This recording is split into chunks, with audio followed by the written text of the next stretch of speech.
जय श्री कृष्ण माऊली. कसे आहात? छान आहात ना? अभंग ऐकताय ना? संत तुकाराम महाराज हरिपाठ.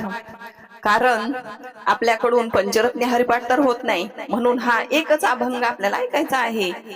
25 अभंग सांगत आहे, पण अर्थासहित सांगते बरं का. नक्की ऐका. संत तुकाराम महाराज या अभंगाद्वारे काय म्हणतात? काय तुझ कैशे जाना वेगा देवा, आनावे अनुभवा कैशा परी.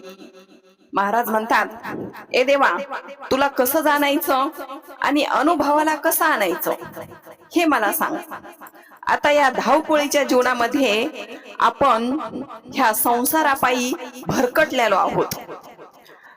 आणि भरकटल्यामुळे आपण जर आपल्याला शेजारीनं सांगितलं, अगं तिथे ना एक देव आहे बघ, आता नवीन निघालेला आहे आणि तो देव ना खूप पावतो, घरातले भांडण तंटे वगैरे सगळं जातं, ऐश्वर येतं, धन येतं, आपण त्या देवाकडे जातो. तो देव नाही पावला तर दुसऱ्या देवाकडे जातो. असे आपण देव पण बदलत राहतो. माणसं तर का नाही बदलणार? आजकाल ह्या कलियुगात असंच आहे. म्हणून संत तुकाराम महाराज म्हणतात, ए देवा, मला सांग, मी काय करू? तुला कसं जाणू, कसं अनुभवाला आणू हे मला सांग. हरितालिकेचं व्रत केलं तर नवरा चांगला मिळतो, वट पौर्णिमेचं केलं तर सौभाग्य टिकतं. मग व्रत करायचं कोणतं? कोणतं व्रत करायचं, काय करायचं? अरे हे सगळं संसारासाठीच. मी जे बघते ना, हे धावपळीच्या जीवनातलं हे सगळं संसारासाठीच आहे. वैभव लक्ष्मीचं व्रत केल्याने सगळे संकट निवारतात. गुरुवार महालक्ष्मी जर उपास केला तर धन संपत्ती येते. मग असं काय आहे का भविष्य काळासाठी कामी येईल?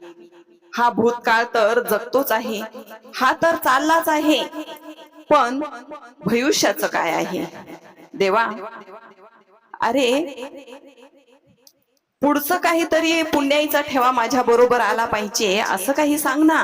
संसाराचं तर खेळ घडीचा आहे रे, आणि हे घडीचा कधी निघून जाईल ही कळणार पण नाही घडी. म्हणून भविष्यासाठी सांग देवा.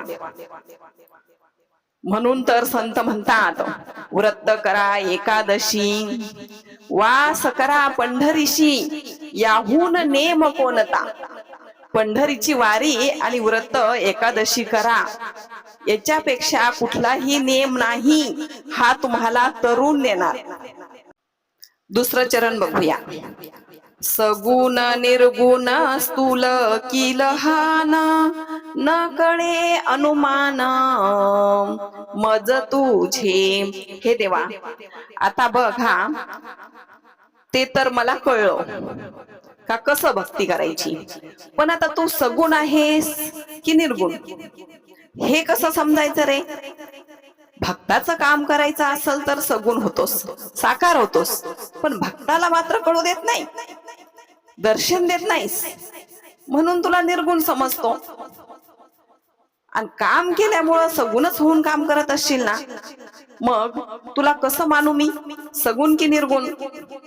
बळीच्या दारात गेल्यावर जेव्हा मोठा झालास, स्थूळ झालास, आणि 2 पायात स्वर्ग आणि मृत्यू वाटवला, आणि जेव्हा पुंडलिकानं वीट फेकली तेव्हा तुझे 2 चरण त्या विटेवर राहिले, मग तेव्हा काय झालास?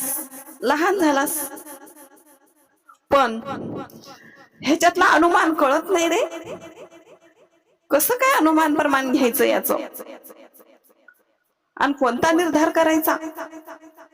आता बघ, जेव्हा नंदाच्या घरी तुला जायचं होतं तेव्हा लहान होऊन गेलास, अर्जुनाला विराट रूप दाखवलं तेव्हा तू मोठा झालास, स्थूळ झालास.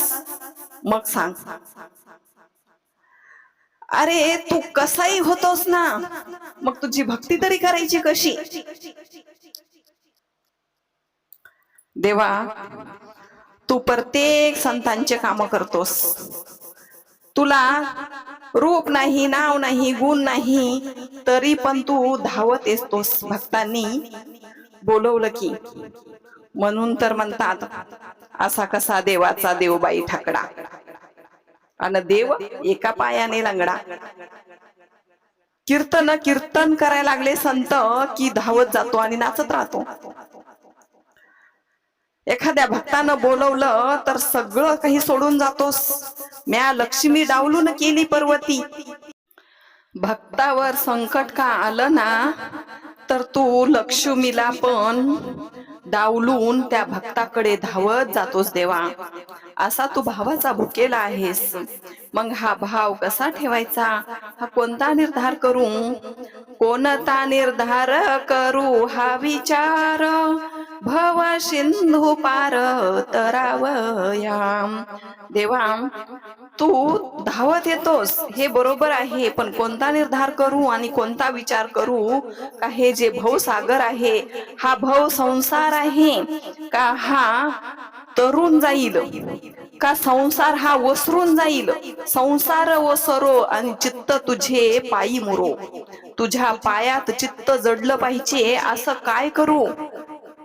तुका म्हणे कैसे पाये अतुडती, न पडे श्रीपती वर्म ठावे.